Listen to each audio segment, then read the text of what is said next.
Amen. Thank you and good morning sa ating lahat. Thank you, Brother Will, for that anointed worship, di ba?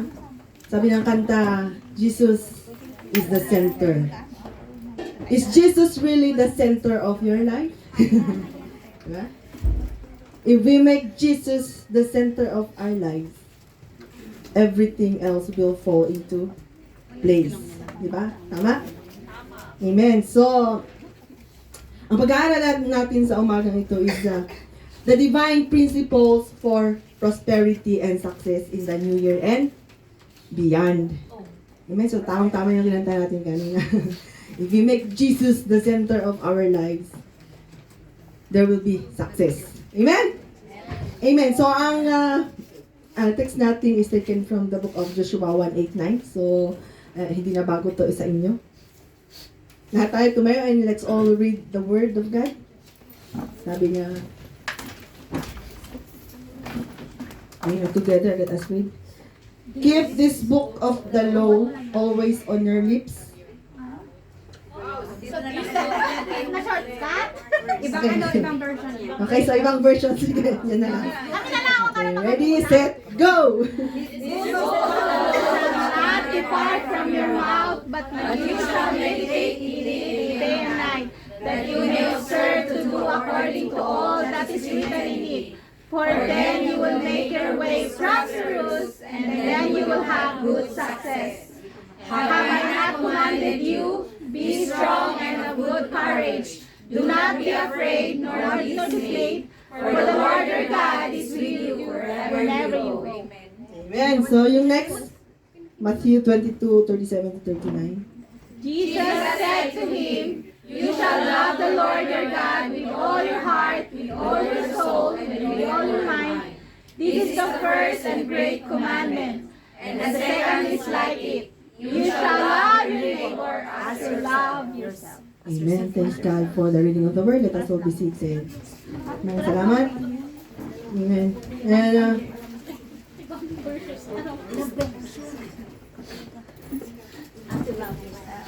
dapat memorize nyo na yan, di ba? Memorize nyo na ba yan?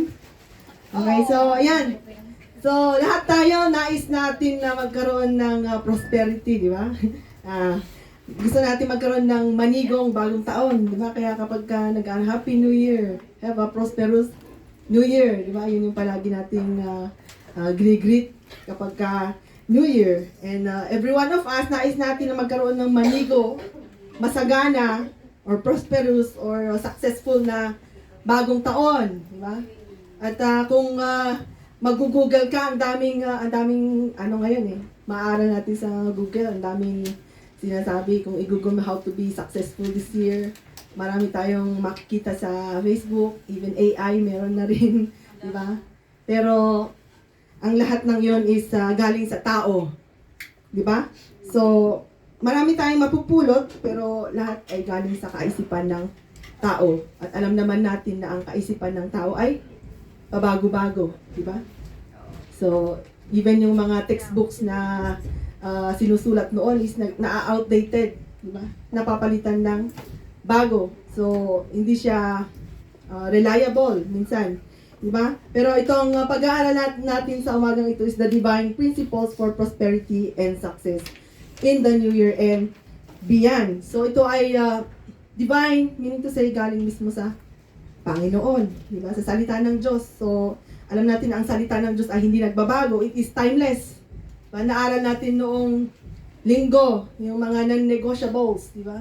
The Bible is the final authority of our lives, di ba? Ano ba?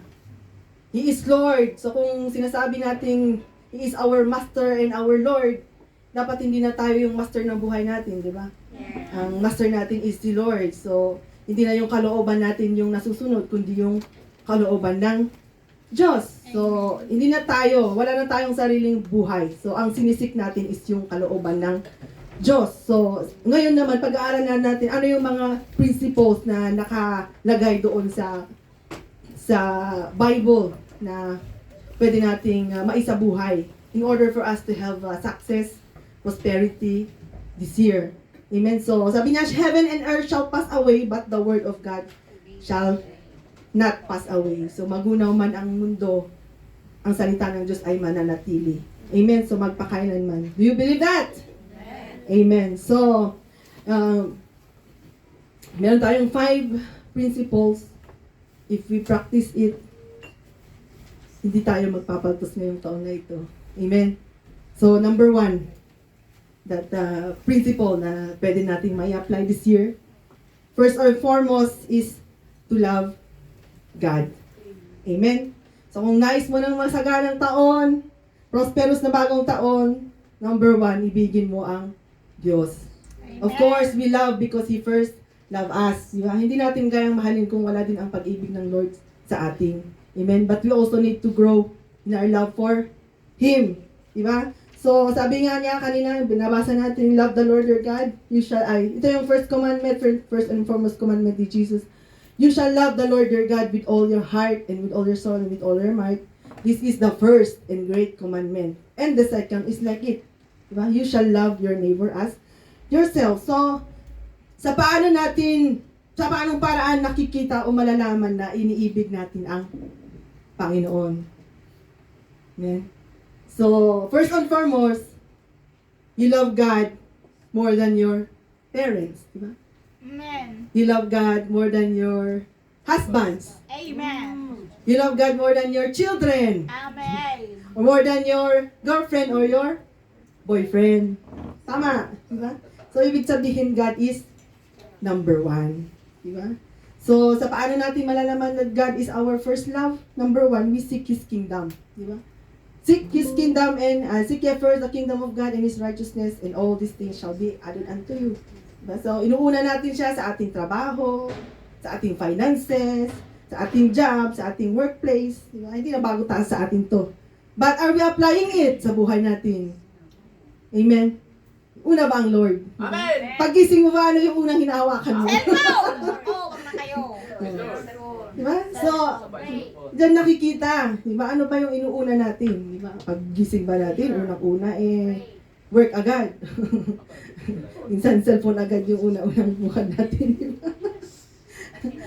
Doon natin malalaman kung talaga bang inuuna natin ang Diyos, kung mahal ba natin ang Lord. So, seek ye first the kingdom of God and His righteousness.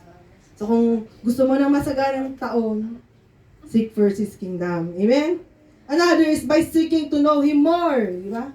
Hindi lang yung tinanggap mo yung bilang si Lord at tagapagligtas, but you have that desire. Nagkakaroon ka ng desire to know Him more. Amen? Amen. Amen. Amen. So, sabi nga na sa Philippians 3:10, I want to know Christ.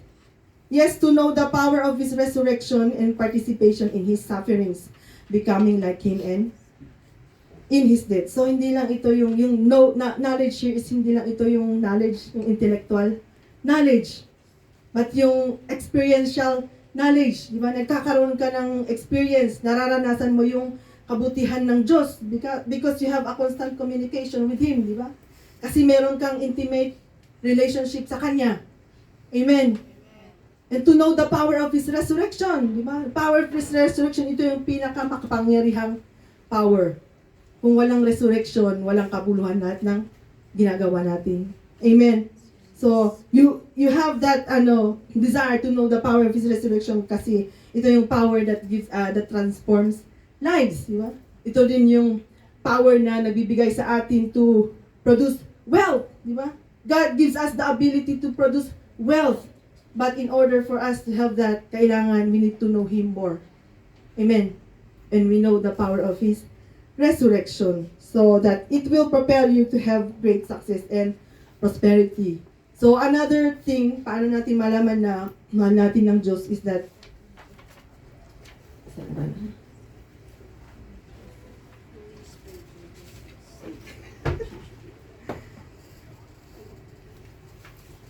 by doing spiritual basics to deepen our relationship with God. So, sabi nga niya, it is written, man shall not live by bread alone, but by every word that comes from the mouth of God. So, in other words, nagme-meditate tayo ng salita ng Diyos, di ba? kapag mahal mo ang isang tao, anong ginagawa mo? Diba? Palagi mong kinukumusta. You spend time, di ba? Lagi mong bukang bibig. Amen? Amen. Palagi mong binabanggit. Di ba? Sabi nga ni Joshua, this book of the law shall not depart from our mouth. So, hindi lang shall not depart from our heart, but it shall not also depart from our mouth. So, in other words, dapat you know how to quote the scriptures, di ba? So, ang lumalabas sa ating mga bibig is yung naka-align sa salita ng Diyos. Amen? Amen. Naka-align ba sa salita ng Diyos yung mga lumalabas sa ating mga bibig? Yo. Amen? So, we need to examine our hearts. Kasi nga sabi niya, out of the abundance of the heart, the mouth speaks. Di ba? So, kung ano yung dinalaman ng puso natin, yun ang lumalabas sa ating mga bibig. Ha? Kaya kung puro reklamo, Peter, di ba? Puro reklamo lumalabas sa ating mga bibig, ano yung minimeditate mo? Di ba? Pero kapag nakababad ka sa salita ng Diyos, lahat ng lumalabas sa bibig mo is di ba? Nagiging graceful ka, nagiging humble ka, di ba? Amen? Amen. Praise God. So, doon nakikita kung mahal natin ang Panginoon, we spend time and lagi nating bukang bibig. Amen? Amen. And another one is by serving the Lord with gladness. So worship the Lord with gladness. So come before Him with joyful songs. Know that the Lord is God. It is He who made us and we are His. We are His people and sheep of His pasture. So ito yung mahirap minsan. Diba? Lagi natin sinasabi na, I love you Lord. Pero minsan habang tumatagal, matagal kang nagsiserve, matagal kang Yun na pala. tumatayo, di ba? Minsan nawawala yung gladness. Di ba? Minsan ginagawa nating sa pilitan, di ba? And totoo yan na dumarating. Amen. Sinong hindi naka-experience? Dumarating yan, but let us be reminded that when we serve God with gladness. Amen? Amen. So, yun, another is by serving others in the name of the Lord. So, you, my brothers and sisters, were called to be free, but do not use your freedom to indulge the flesh. Rather, serve one another humbly in love. So, sa ganong paraan natin ay ipapakita ang pagmamahal natin sa Panginoon. Amen? Number one is that we seek God. We seek to know Him more. Hindi lang yung pang Sunday ngay. Meron kasi yung sa Sunday lang nakikinig. Diba? Pero wala nang meditation during the week. Diba? Kaya ganun pa rin ang buhay. Diba? Ano pa? By doing spiritual basics, ito nga, yung prayer. We spend time in prayer and fasting also. And also, yung serving the Lord. Hindi lang pag maganda ang mood. Amen? Meron kang commitment. Diba? Naaral natin nung linggo din. And also by serving others in the name of the Lord. So, number one, in order for you to have a prosperous new year, you need to love the Lord your God with all your heart. Amen? With all your soul. Amen? Pangalawa is enrich your life with good relationships. Diba? So, sabi niya sa Colossians 3, bear with each other and forgive one another. If any of you has a grievance against someone, forgive as the Lord forgave you. Diba? We forgive kasi una tayo din na pinatawad ng Panginoon. So, first of all, magkaroon tayo ng magandang relationship in the home. Diba? At home. Diba? Unang-una, sa pamilya natin. Kasi, the greatest source of joy are the people in the home. Diba? And also, the greatest source of sorrow and pain are the people in the home. Di ba? So, if you don't have a good relationship sa family, it affects everything, di ba? Apektaran lahat. Amen? So, meron tayong pattern ng Diyos sa family. Meron tayong pattern na binigay ng Diyos sa family. Sabi niya sa Ephesians 5:22-25. Sabi niya, wives, submit to your own husbands as to the Lord. For the husband is the head of the wife, as also Christ is the head of the church, and He is the Savior of the body. Therefore, just as the church is subject to Christ, So let the wives be to their own husbands in everything. Husbands, love your wives, just as Christ also loved the church and gave himself for her. So actually, ang may malaking responsibility dito is the husband, di ba? Siya ang head of the family, siya yung breadwinner sa family. Kaya lang, nababaliktad ngayon, di ba?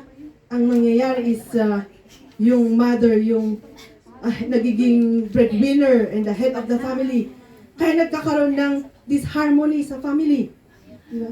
Kapag hindi nasusunod yung pattern ng Lord, talagang magkakaroon ng disharmony yan.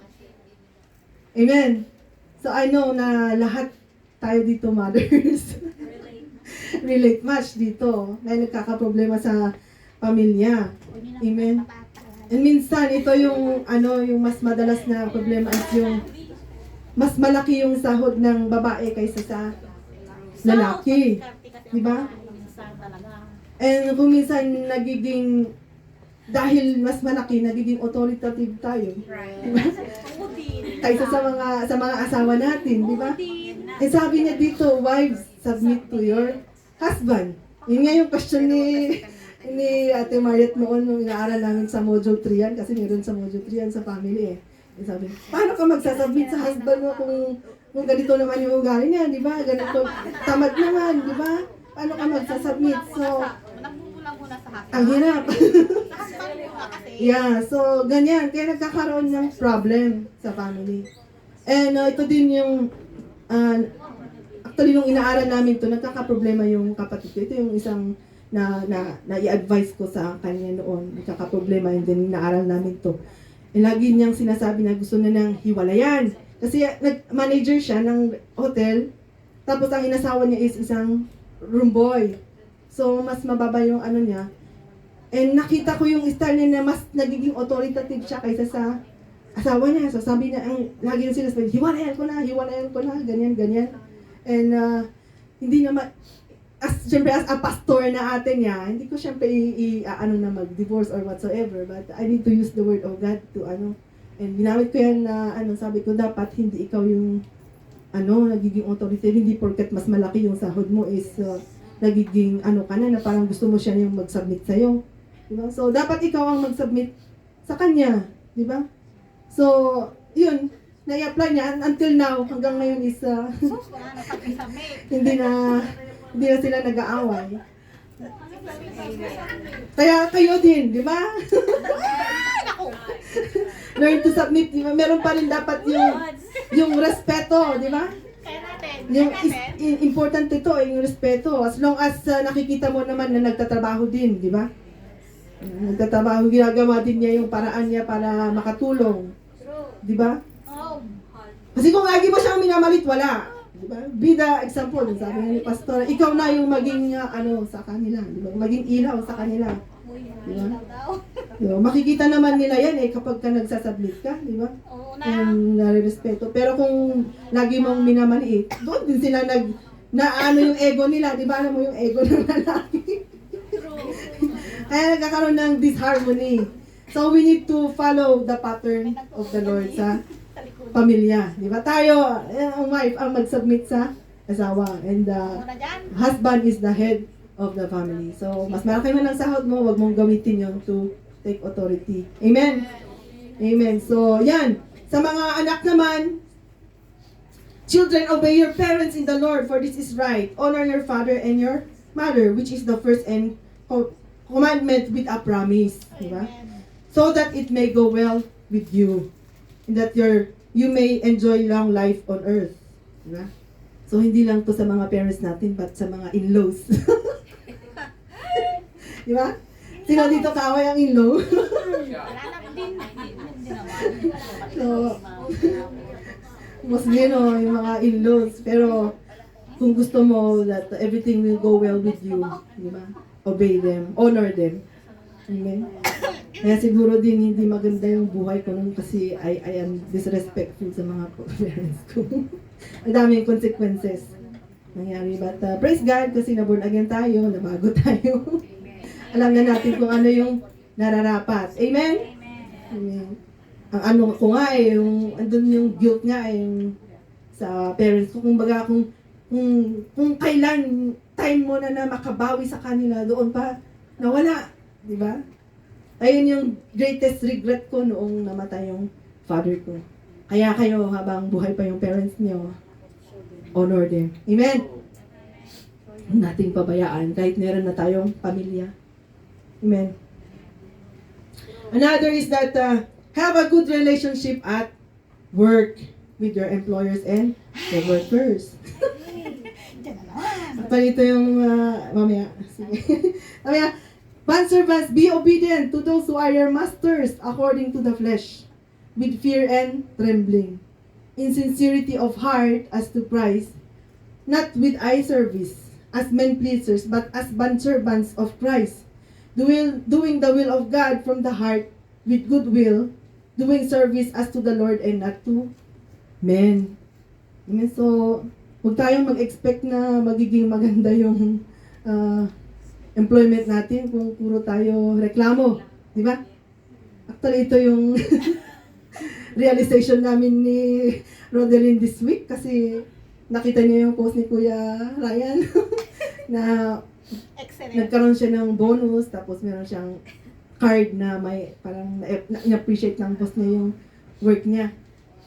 Tapos sabi namin ni Rodelyn, tayo kaya? Puro tayo reklamo. Wala nang ibang marinig sa amin kundi reklamo ng reklamo. Kaya sabi ko, realization na yan, di ba? Paano ka mag-e-expect ka ng bonus, mag-e-expect ka ng magandang sasabihin kung puro reklamo naman yung ginagawa mo, di ba?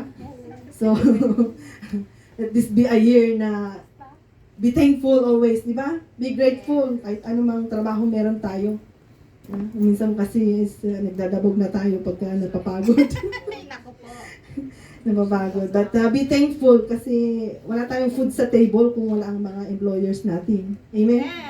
So, yan. Kung gusto mong mag-expect na maganda, serve wholeheartedly. Diba? Work for men. I work for the Lord, not for men. Sabi nga ng Bible. Diba? Kaya may mga nare-reward, nakaka-receive ng mga bonus dito. Sino yung nakaka-receive ng bonus dito? Amen ba? Meron ba? Amen.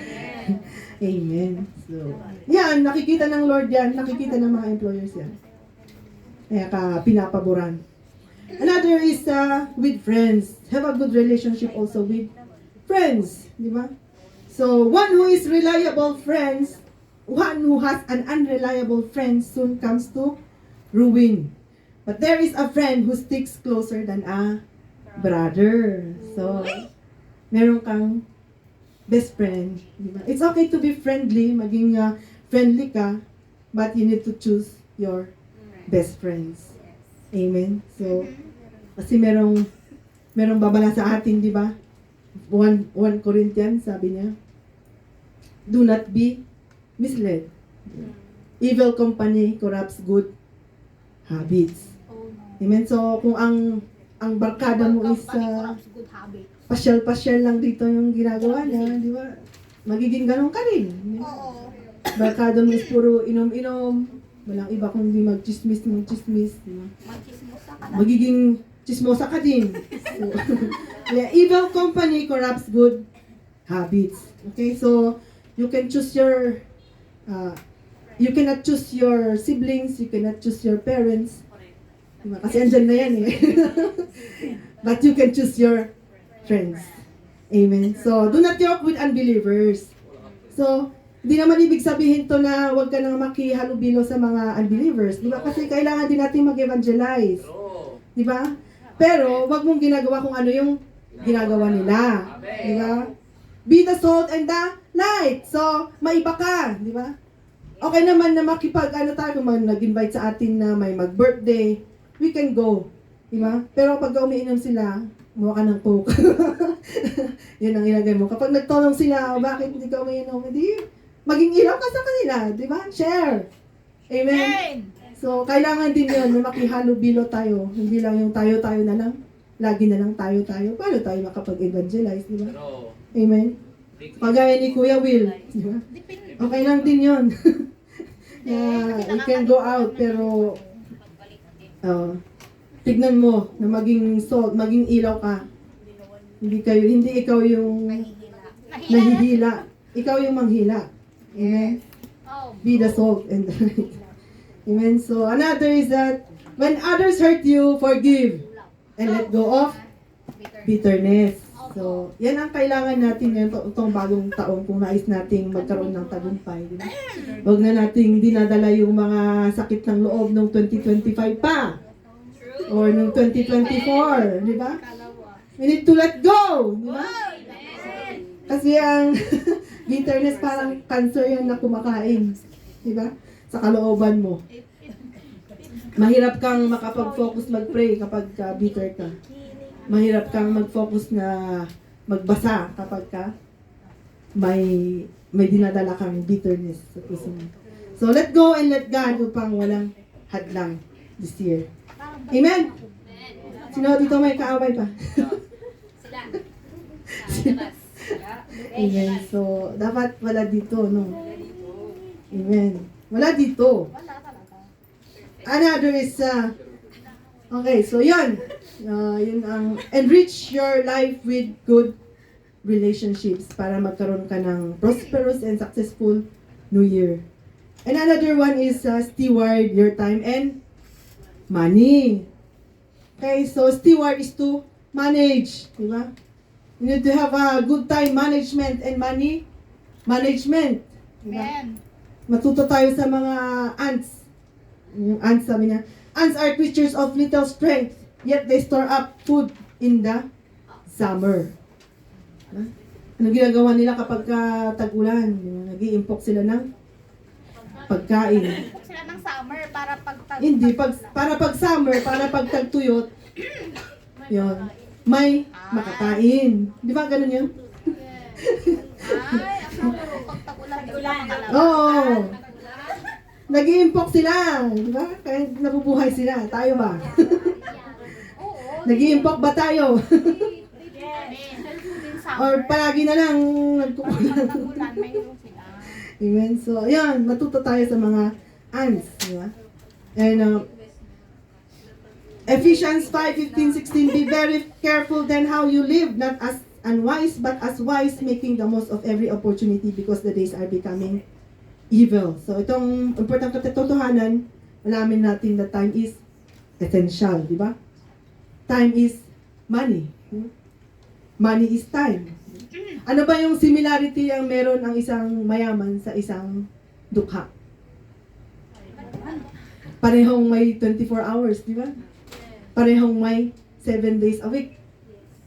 Ang pagkakaiba nga lang, Tamad ka. yung time management, di ba? Dito, time is gold, kaya ang yayaman ng mga tao dito, di ba? Ang busy. Pero sa Pilipinas, ang daming oras tumambay. Magchismis. Matulog. Tapos umaasa sa hingi-hingi, di ba? Umaasa sa padala. Mag-chismis na tayo. Oo, maraming chismis. Kaya parang, tapos umaasa sila yung mga palaro, yung wawawin, di ba? Yung sila umaasa. Di ba? Kaya parang ang hirap umasenso pag sa Pinas. Di ba? So, oo, loto, wedding, yung mga palaro, ganyan eh. So, ang hirap umasenso pagka nasa Pilipinas They ka. want instant. Luke 19, occupy till I come, do business till I come. Di ba? Lahat tayo binigyan ng ability to produce wealth. Sinong wala? Di ba? Lahat. Kaya naniniwala akong walang tamad dito. Amen? Wala Kaya nga tayo din nandito, di ba? God wants to use yung mga binigay niyang talent, di ba? Para magawit natin to produce wealth. Kaya sa isang Kristiyano, walang mahirap na Kristiyano. Tama? Amen? Kaya kung may mga kapamilya pa rin kayo na laging umaasa, you know what? Have wisdom. Diba? Don't teach them to depend on you. Diba? Teach them to catch a fish also. Diba? Ikaw nga nakapag-abroad ka. Bakit sila ba? Diba? Meron akong kapatid na ganyan eh, puro asa-asa. And sabi ko, tigilan ko na to. Minsan medyo nagigilty pa ako kasi mas inuuna ko yung sa church. Kasi sa kanya, pag wala talaga akong maibigay, wala. But praise God. Kasi nakahanap siya ng trabaho. Amen. Minsan, wag niyo nating spoilin, di ba? Hindi sila hindi sila mag-iisip na maghanap. Kaya kung minsan na buti pa ang church, binibigyan mo. Okay lang. But you look at what happened, na inuna ko ang Lord. Ngayon, hindi na kailangan umasa-asa siya sa akin. Diba?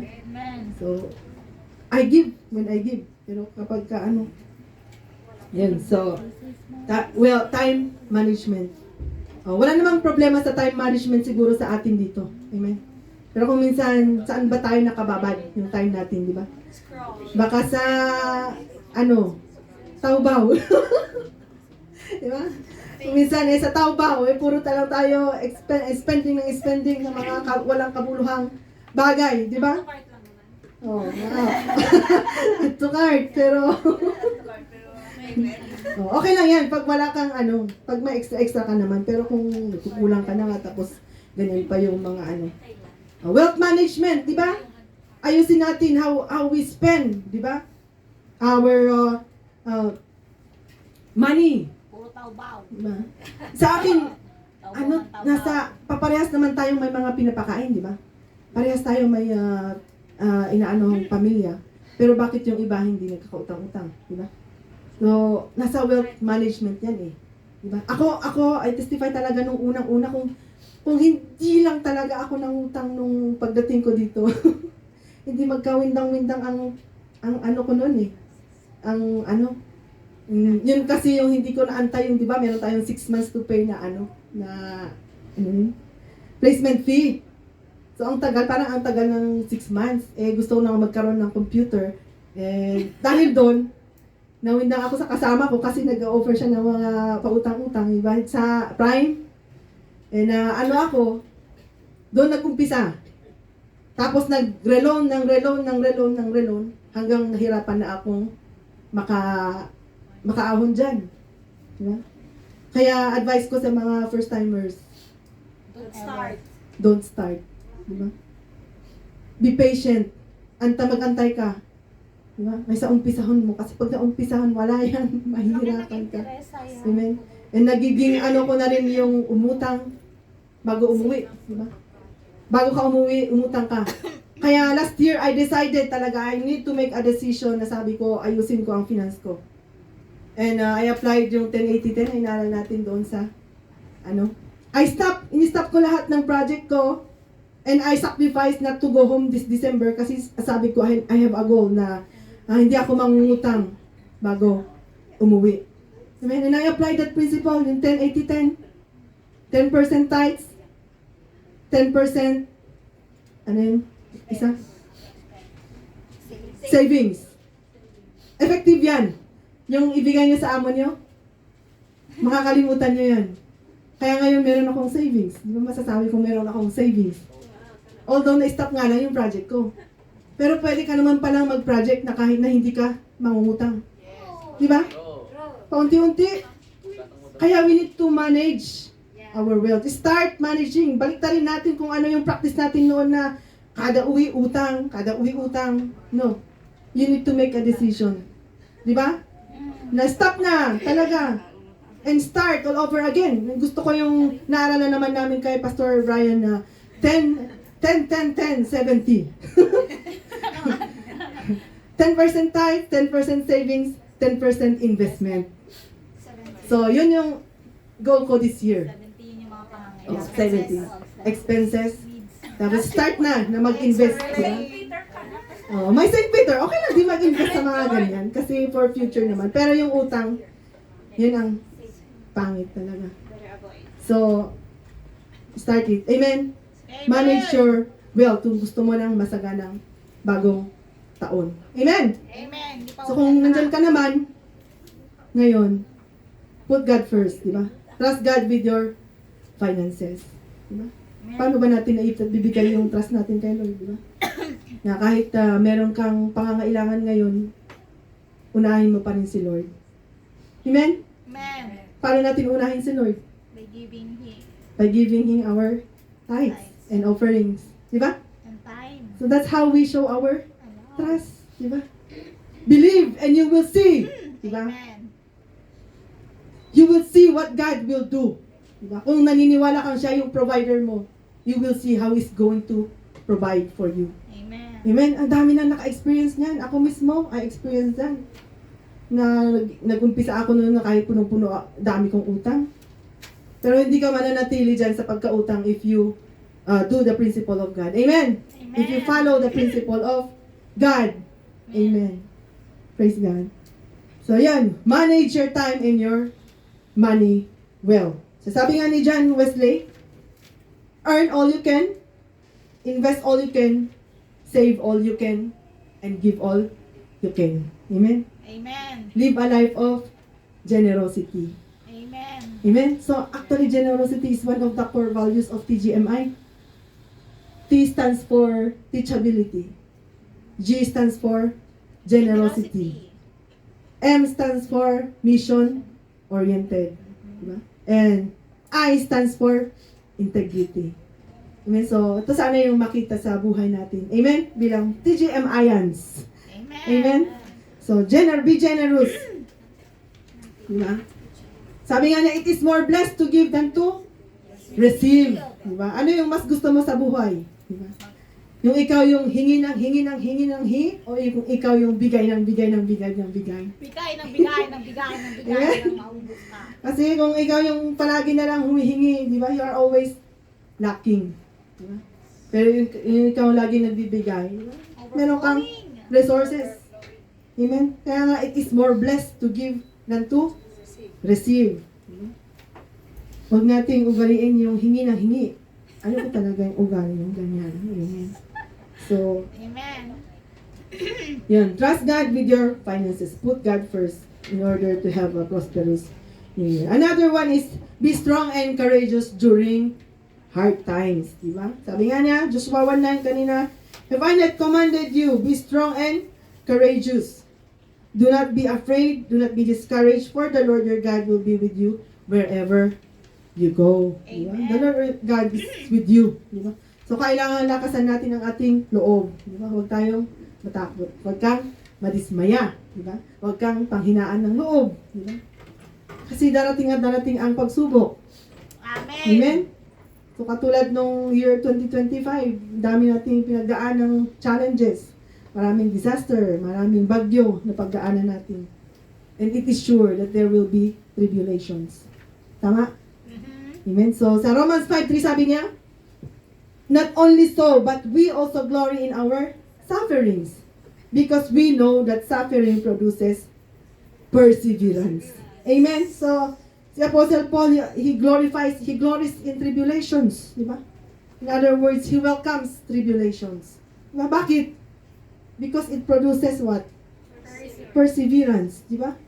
So, the same thing with James 1-3, consider it pure joy whenever you face trials of many kinds, because you know that the testing of your faith produces perseverance. Di ba? Kasi madaling magpuri sa Panginoon, di ba? Madaling mag-serve sa Panginoon kapag everything is going well, di ba? Pero kapag ikaw yung taong pag dinaanan ng bagyo, nawawala sa church, or nagiging magagalitin, nagiging umiiba yung behavior mo, ibig sabihin hindi ka pa nagmamature. Amen? Hindi ka pa lumalago sa pananampalataya mo. Pero ito yung tandaan natin, di ba? Na dumarating ang pagsubok upang tayo ay maging mas matibay. Amen? Matibay ang pundasyon natin sa Panginoon, di ba? Trials are not meant to destroy us, di ba? But it is meant to build us up. Amen? Amen. Because trials produces endurance. Di ba? Amen. Yung endurance na sinasabi dyan. So, binibigyan tayo ng Panginoon ng pagtitiis, pagtitiyaga. And this is very essential sa buhay ng isang Kristiyano. So, this year, kung gusto mong maunlad, know that there is trials. Amen? Merong tribulations, merong testings, but you need to also to welcome it. Diba? Embrace suffering, sabi nga. Di ba? Kasi ito yung opportunities natin for us to grow. Di ba? Opportunities for us to be strong. At kapag na-overcome mo yan, di ba, mas malaki yung pagpapala na matatanggap natin. Amen? Amen. So, yan. Be strong and courageous. And the last one, stay focused on the ultimate prize. So, katulad ng isang atleta, bakit sila nag-e-ensayo? Bakit nila dinidisiplina ang kanilang mga sarili? Di ba? Because they are focused on building strength. Di ba?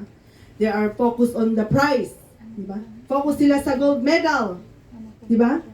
So, tayo naman, meron tayong higher purpose. Amen? Do you believe that? Amen. So, meron tayong mas bantayog na layunin, di ba? Sa buhay natin. Mas mataas kaysa sa taong hindi kilala ang Panginoon. Mas mataas kaysa sa mga material na bagay, na premyo. Diba? Kaya kailangan alam natin kung ano yung purpose natin. Amen? Amen. At lakaran natin. Kasi God saved us for His purpose. Hindi yung pansariling purpose natin. Di ba? Minsan ang purpose natin, bakit tayo nag-abroad is para sa pamilya. Diba? Pero may higher purpose si Lord kung bakit ka dinala dito. Amen? Amen. And that is what you need to discover.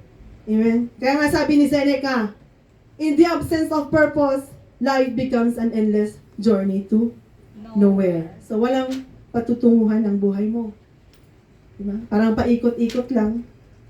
Kain, tulog, trabaho, cellphone. Wala na, di ba?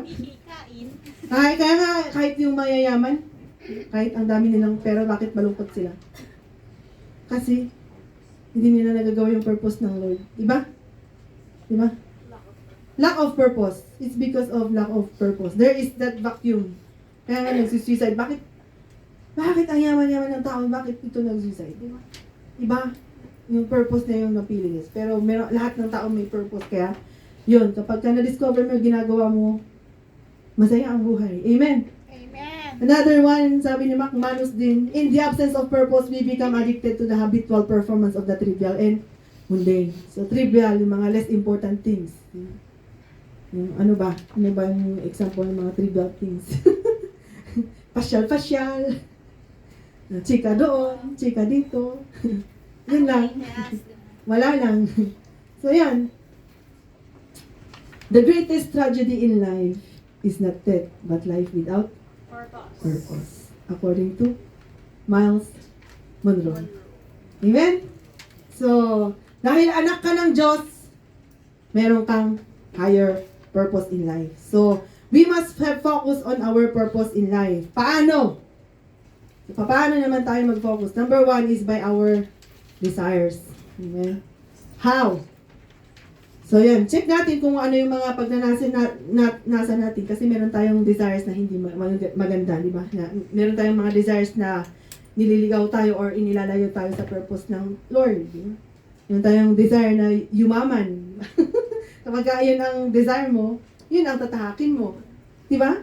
But sabi niya, no one can serve two masters. Either you will hate the one and love the other, or you will be devoted to the one and despise the other.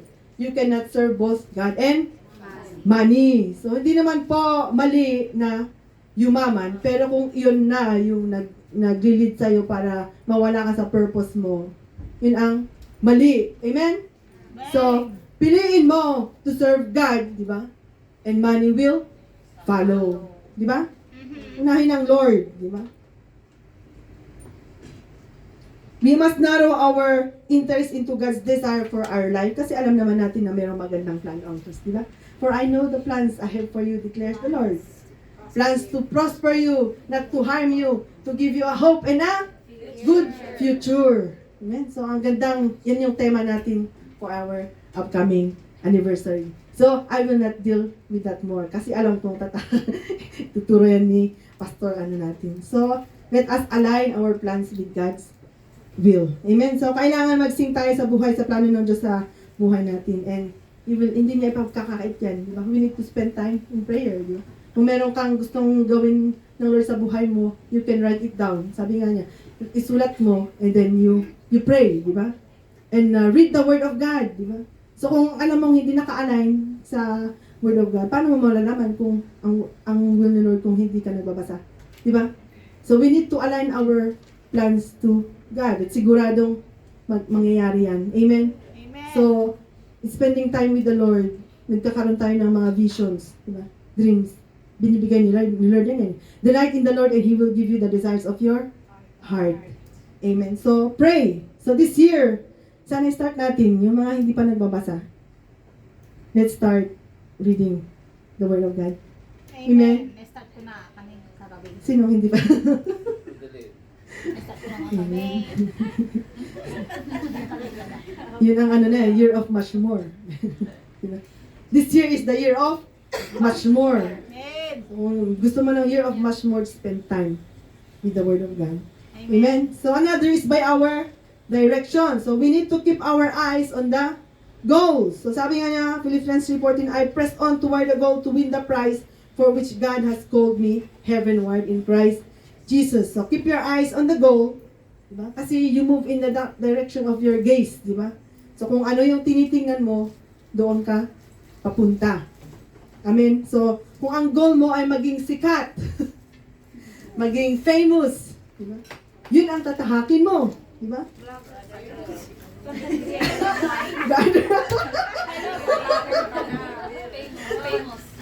nawala na. Hello, guys.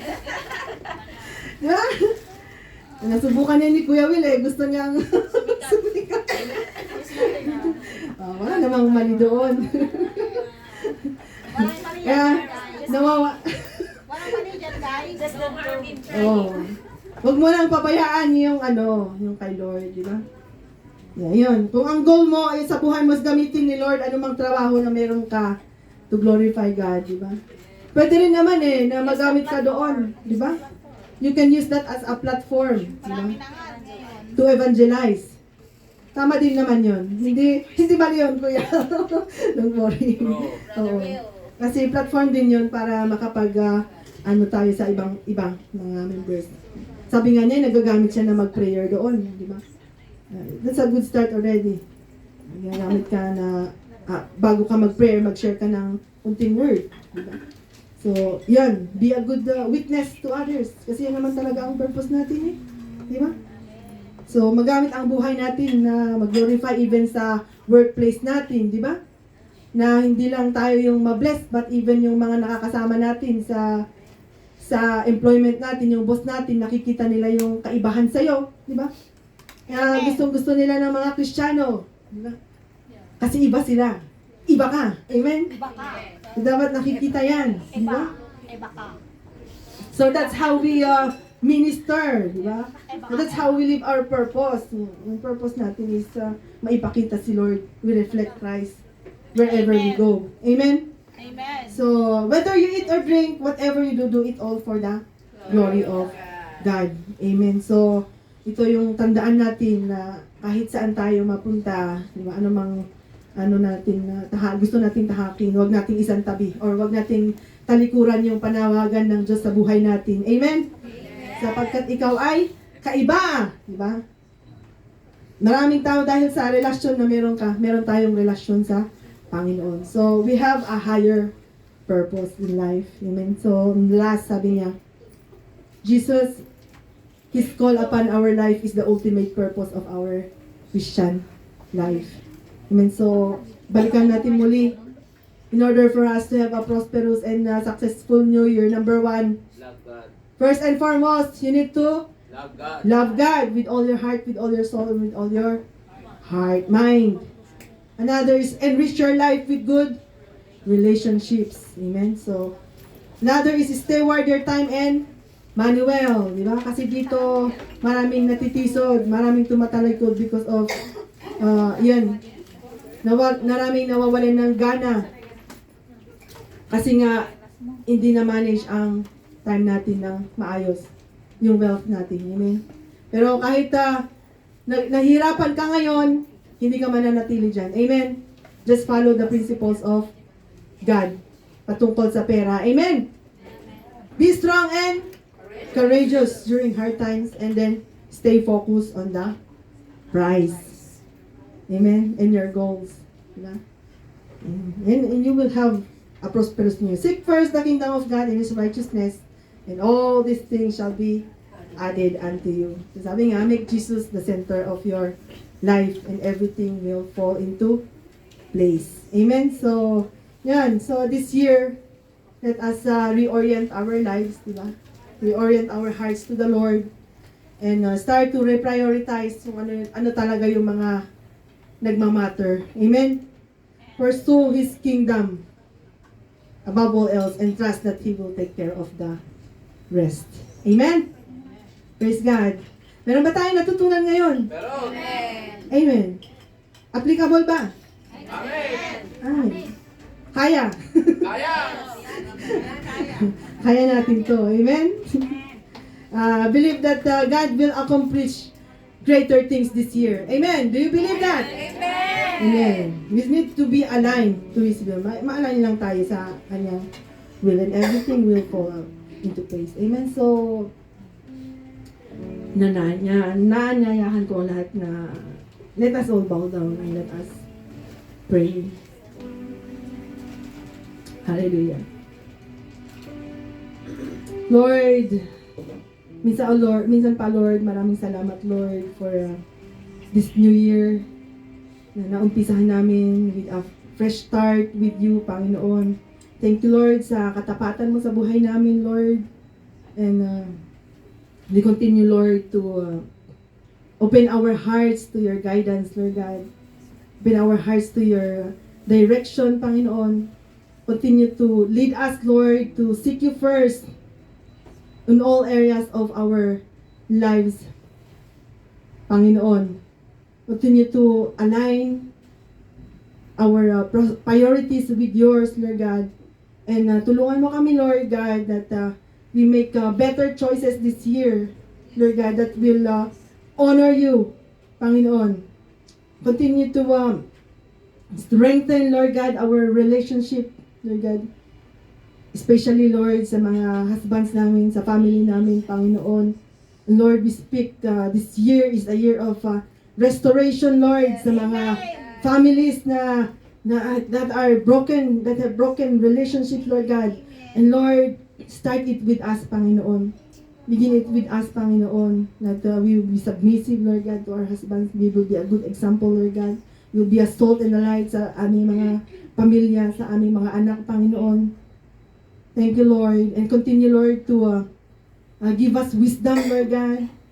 That we may spend our time, Lord God, wisely. Spend our money wisely with this year. That we will manage our money wisely this year, Lord God.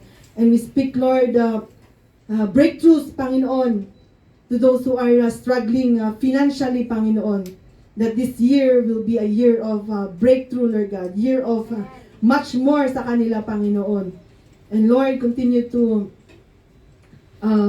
strengthen us, Lord God. Patuloy na pagtibayan mo, Lord God, ng aming mga pananampalataya, Lord God, upang hindi kami madaling matinag, Lord God, sa mga challenges that we will be facing this year, Panginoon. Naniniwala kami, Lord, that we are victorious, Lord God, because kami ay pinagtagumpay mo na, Panginoon. Patuloy na pagtibayin mo kami, Lord God. Palaguin mo kami, Lord God, in your knowledge, Lord God, that we may walk worthy of your calling, Lord God, and that we may be fruitful, Lord God, in every way, and that we may reflect your character, Lord God, saan man kami magpunta, Lord God. Gamitin mo ang mga buhay namin, Lord God, to be a blessing to others, to be the salt and the light, Lord God. Let your light shine before men, that they may see your good works in us. Lord Panginoon, we pray for a greater harvest this year, Panginoon, na marami pang souls, Lord God, ang makakakilala sa iyo, Panginoon, through us, Panginoon. Gamitin mo ang buhay namin, Lord God. Give us the boldness to speak, to share your word, Lord God, sa ibang tao, Panginoon. Bless your people, Lord God. Empower them with your Holy Spirit, Lord God. We make better choices this year. In the mighty name of Jesus. We honor you. We worship you with our lives. In Jesus' name we pray. Amen. Amen. Thank you.